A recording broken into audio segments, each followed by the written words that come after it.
All right. Are we on? Welcome to YouTube. Oh my God, we did it. We made it to a new platform. Hello, everyone. Hello, we exist.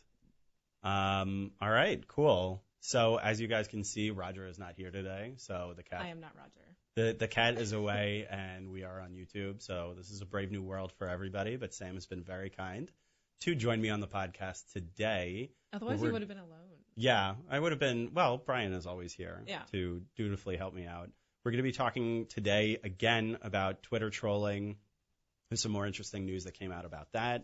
The iPhone 7, which is expected to come out pretty soon in September, and then also a jetpack golf cart. Yeah, it flies through the air. Right. I'm not entirely sure what we're going to say about it, but it's totally boss, so we will check it out. So Brian, we can ask people to ask us questions. Yeah, I'm in the chat room right now. Okay, so there's a chat room. You guys can send us questions or comments, what have you.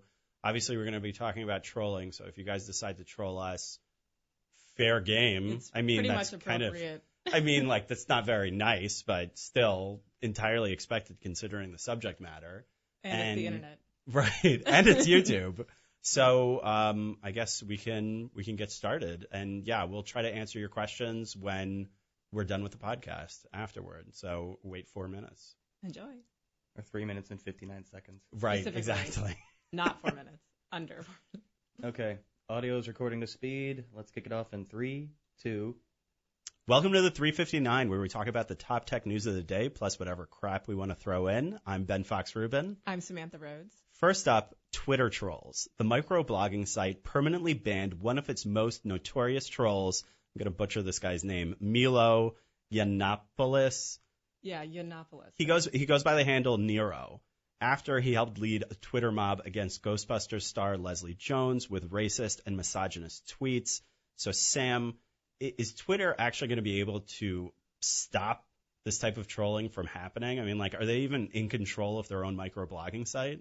I think it's difficult to tell because you get into a sticky area of free speech. And so, can you actually tell someone not to say something? Who knows? But they're starting to do a little bit more. Yeah. Do you think that this – okay, I totally get the free speech angle. However, people don't want to be bullied on sites that they don't actually have to go to. I don't have to go on Facebook. I don't have to go on Twitter. How much does this hurt them if, the whole situation – like the Twitter mob can turn against you and say a bunch of negative things and kind of make your life hell for 48 hours or even longer? Yeah, I think it could be awful. I mean, she left, Leslie, who was attacked, just left Twitter, and it could happen to anyone. And the fact that it was over nothing, that's awful. That's what's kind of unexpected about this situation is that it was when Gamergate happened, that also happened on Twitter. And there was at least an understanding of why it was going on. I'm not suggesting that it was actually good. It was actually pretty horrible, what happened there. There have been also a lot of anti-Semitic things that have been said against journalists that have written critical things about the Trump campaign. That was also problematic. But at least the targeting was, in a sense, expected, or that you knew it was happening. But with Leslie Jones, it just seemed to come out of nowhere, which creates this really problematic situation that you can just incite a Twitter mob to go after one person. And it makes you think it could happen to you any day. Yeah, so who wants to go on Twitter if that's the situation? So I don't know. I have a bit of a knock against the whole First Amendment thing because, it should be, you shouldn't allow for bullying, I think, especially that kind of stuff on that site. I don't know. What do you think about that? No, I agree. I think they need to crack down a bit more because you can't just let hate speech run wild. Yeah. I mean, no one's going to go on the platform anymore if they do. Definitely. All right. Let's lighten it up a bit. What else do we have? So 10% of U.S. iPhone owners, so they were only 10% say that they were likely to get the next iPhone upgrade because there really aren't that many cool new features. Right. Now, granted, that was down from 25%, right? So it's still a relatively small number, but that's a really small amount comparatively. So we're obviously a little nervous here at CNET that the iPhone 7 is going to be a horrible dud, but I know. We'll see if somebody buys it. Well, hopefully. iPhone sales sank actually for the first time in the first quarter of 2016. And so people are just, I guess they're just not that excited. Yeah, it's too bad. And we've been seeing that a lot this year. And lastly, we also wanted to get to a ridiculous story to continue to lighten the mood. some guy created a jetpack golf cart. It's pretty awesome, Okay. and we have a video up on the website that you guys can check out. So First of all, not some guy. It's Bubba Watson. Bubba big Watson. Golfer. Oh, okay. That's a guy. Okay, fair enough. I don't know that much about golf, so Neither do I. But Okay. It's a big name. But yeah, so he made a hovercraft golf cart. This is a jetpack. The video is actually hilarious. He's just flying through the air instead of, going on the normal path. He's literally above that. It's pretty cool. Yes, that would actually get me to start golfing, which I never ever do. My father-in-law wants me to do it, and I say, "Hey, you can take me mini golf." Yeah, You can take me mini golfing. Yes, he immediately loses respect for me. So Yeah, it's a exactly. problem. Yeah, I don't know. The only thing is, what if you drop a golf club on someone's head? That would be bad. That would be bad. Can you imagine? No, but okay. Either awful. way. Anyway, you want to read more about these stories? Check them out on CNET. I'm Ben Fox Rubin. I'm Samantha Rhodes. Thanks for listening. And that's a cut on the recording. Slightly rusty on the dismount, but I managed anyway. I realized that while we were talking. I didn't write it down. I usually have a script for the end part, so It's whatever. okay. I realized while we were talking, I was doing something with my hands, and it made a very weird sound. That wasn't did not picking it come up. So That just did not in come up. case. Just in case Sam did something weird with her hands, so just ignore it. Anyway, yeah. Honestly, you should watch that video, though. Have you watched the entire thing? It's No. absolutely I hilarious. checked out just enough to be able to talk about it for 30 seconds.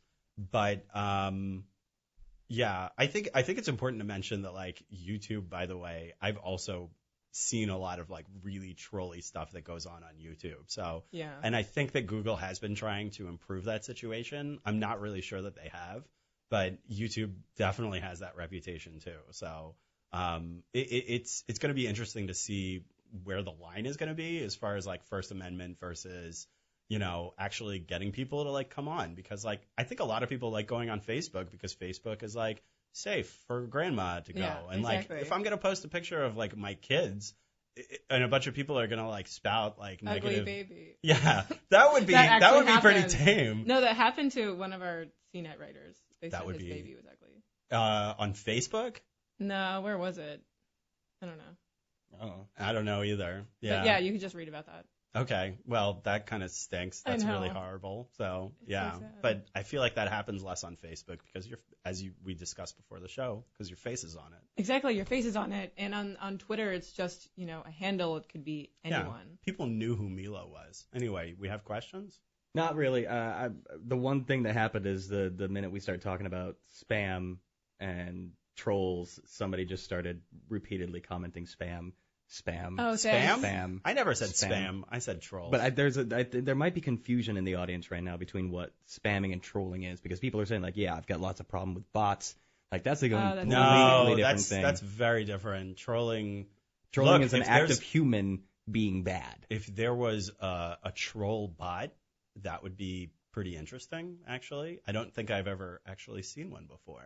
Well, I what feel about like the, it could be made I know, rather actually, it could be easily. made. Yes. Well, that's the thing is when when the First Amendment came about and we adopted free speech, no one thought of Twitter when that happened. Yeah. No one thought of the internet, obviously, I because mean, it didn't exist. Look, I'm a reporter. Obviously, I feel like people have the right to say whatever they want to say, but I think these are there needs to be a better line drawn as far as not harassing people. So Yeah. and Twitter right now seems to be too much of a wild west, because this guy Nero can shut down his account and then potentially open a different one. Obviously, Twitter said they're going to fight against that and try to make sure that it doesn't get back on the site. But Yeah.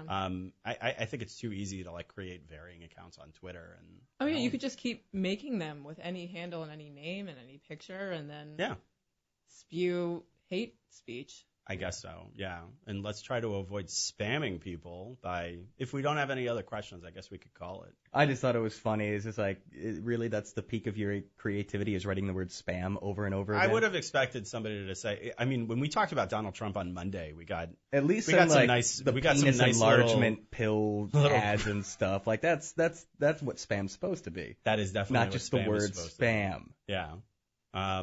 Cool. Yeah, All right. trolling is when people are actually mean to each other. Right. Yeah, it's basically bullying.